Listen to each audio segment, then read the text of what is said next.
जुल्फी बेटे, आपका बड़ा चूहे प्लास जैसा मुंह है। आपकी बहुत मेहरबानी, आपने इस नाचीज को याद किया है और मैं भी बाखुदा आपके प्रोग्राम में बड़ी खुशी के साथ शमूलियत इख्तियार करता हूँ, क्योंकि आप लोग मेरे मेरे मेरे दिल की बात करते हैं। ये साहब मैंने आपको याद किया नहीं, आप सुबह सुबह बेख्तियार मुझे याद आ गया। सुबह उठे, नाश्ते के लिए गैस नहीं थी, उसके बाद नहाने के लिए गर्म पानी नहीं था, उसके बाद बिजली नहीं थी, फिर गाड़ी में पेट्रोल डलवाया तो बटवा खाली हो गया।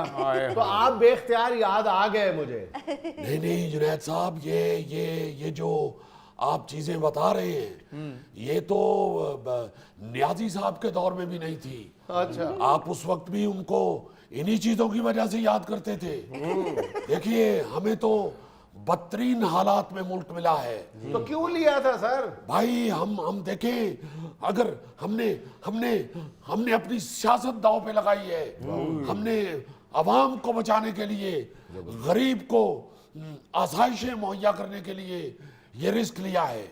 हम अगर कदम ना बढ़ाते तो मेरे अल्लाह ना करे मेरे मुंह में खाक, अल्लाह ना करे, ये मुल्क आज नहीं बचना था। ये हमने आगे बढ़ के दिलेरी की है और गरीब का एहसास किया है। तो मियाँ साहब, गरीब को तो आपने काफी आसाइशें मुहैया कर दी हैं। गरीब तो सारे जो है वो आसाइशी हुए पड़े हैं नाक तक। तो अब बस करें फिर। देखिए, इंशाल्लाह जुनैद साहब, हम लगे हुए हैं। जितना बेड़ा गर्क किया है नियाजी साहब ने इस मुल्क का, उसके लिए वक्त चाहिए, उसके लिए टाइम। देखिए, टाइम अगर होगा तो इंशाल्लाह अच्छे दिन आएंगे। बल्कि मैं आपको ये भी बताता चलूं, अच्छे दिन आ चुके हैं। ये धुंध की वजह से आपको नजर नहीं आ रहे।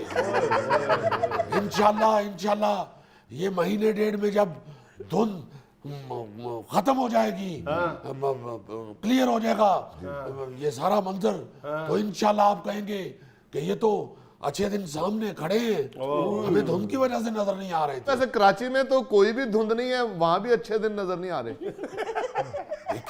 देखे अच्छे दिन, मैं वफाक में बैठा हूँ। अच्छा, इंशाल्लाह अच्छे दिन वफाक से ट्रेवल करके कराची तक पहुंचेंगे।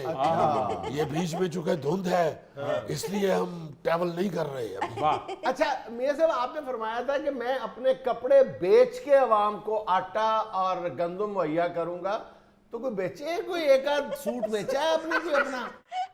काफी कपड़े बेचे हैं जुनैद साहब। अच्छा, ये 3-4 सूट रखे हैं और ये रखने पड़ने थे। अब मैं वजीर आजम हूँ, मलंग तो नहीं ना।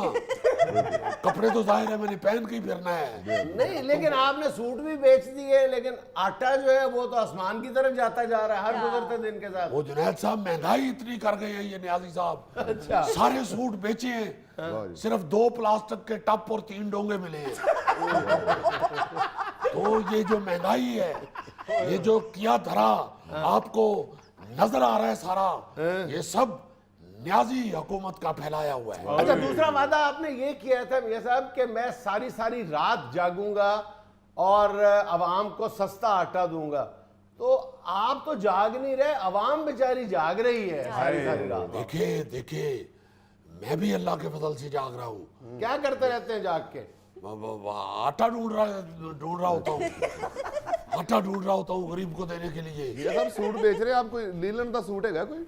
लीलंदा सूट को पा के तुसी को फटे दे नचना है। आपका क्या ताल्लुक है लीलंदे सूट से? मुझे आप माशाल्लाह मर्द आदमी हैं गौरी साहब। जी।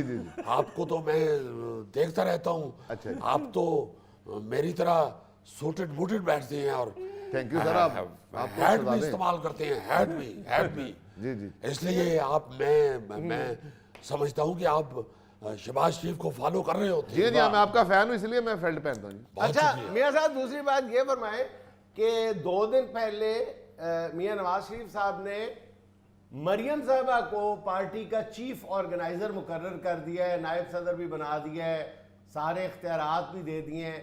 तो आपको कदरे साइड लाइन पे कर दिया और सुनने में ये आ रहा है कि अगली सदर वो होंगी। ਅਸੀਂ ਤਾਂ ਸੁਣ ਹੀ ਨਹੀਂ ਸਕਦੇ। ਇਹ ਸਾਰੀਆਂ ਕੋਸ਼ਿਸ਼ ਕੀਤੀ ਅਸੀਂ ਨਹੀਂ ਲੜੇ ਤੇ ਤੁਸੀਂ ਵੀ ਹੁਣ ਹੋਏ ਕਹਿ ਕੇ ਨਾ ਸੋਚੋ कि मैं लड़ पाऊंगा। मैं अपने कायद मियां मोहम्मद नवाज शरीफ का हर हुक्म, नवाज शरीफ साहब का हर हुक्म, हर फैसला कबूल करूंगा। जुनैद साहब देखें पीछे आप जरा गौर करें, 3.5 पौने 4 साल न्याजी साहब के दौर में उनका हर बंदा कहता रहा है कि ये आपस में लड़ पड़े हैं, ये आपस में लड़ पड़े हैं, ये आपस में लड़ पड़े हैं। मगर अल्लाह के फजल से हम एक दूसरे से 1 इंच भी दूर नहीं हुए। और मैं यहाँ ये भी वाजे करना चाहता हूँ कि मैं चूंकि इस वक्त नून लीग का सदर हूँ और ये मरियम नवाज साहिबा के जो ऑर्डर हैं ये मैंने अपने कलम से जारी किए हैं। फैसला मेरे लीडर हमारे रहबर मियां नवाज शरीफ साहब का है, मगर जुनैद साहब मैंने खुद अपनी कलम से ये ऑर्डर जारी किए हैं। ये देखें, ये देख, वाह, जबरदस्त, ये मैं ऑर्डर जारी कर रहा हूँ, कोई पियानो नहीं बजा रहा। वाह रे।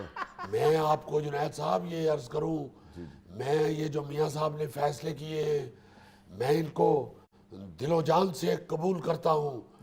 मैं मियां साहब का सिखाया हुआ उनका कारकुन हूं और मियां साहब ने मुझ पे भी बड़ी मेहनत की हुई है। उसी तरह उन्होंने मरियम साहिबा को भी बड़ा मोटिवेट किया है। मुझे जिस तरह उन्होंने सिखाया है जुनैद साहब, मुझे अच्छी तरह याद है, बचपन से उन्होंने मेरी ट्रेनिंग शुरू की। मैं छोटी सी गलती करता था तो मुझे याद है एक दिन मियां साहब ने मेरा कान इतनी जोर से मरोड़ा कि मेरी उलटबाजी लग गई। उस वक्त सबने कहा कि ये जुल्म किया है छोटे भाई पे, मगर मैंने उस वक्त भी कहा कि नहीं, ये उलटबाजी मेरे काम आएगी। और वही उलटबाजी देखें आप, वही उलटबाजी मैंने आके फिर इमरान खान की लगवाई है।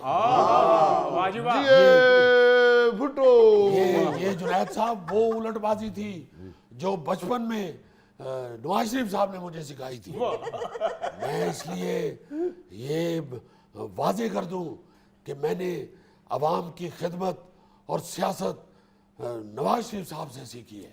अच्छा मियां साहब, जब आप बड़े मियां साहब से सियासत सीखने जाते थे तो घरों काम वाले कपड़े पा के जाते सो? जुल्फी बेटे, आपका बड़ा चूहे प्लास जैसा मुंह है। ये जो सियासत होती है ये गाड़ी के नीचे घुस के नहीं सीखनी होती। वो गाड़ी के नीचे घुसने के लिए काम वाले कपड़े पाने पड़ते हैं।